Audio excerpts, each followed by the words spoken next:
papa. In this exercise, we're shifting from first to third position with the third finger.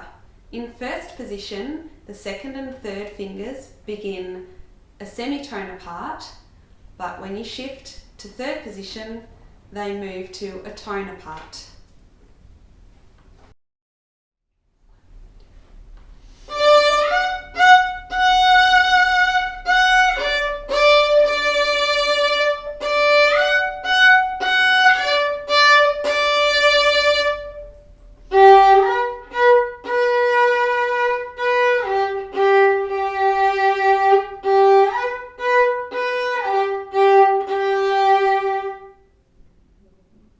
Play a D major scale in third position or a G major scale as a violist.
One, two,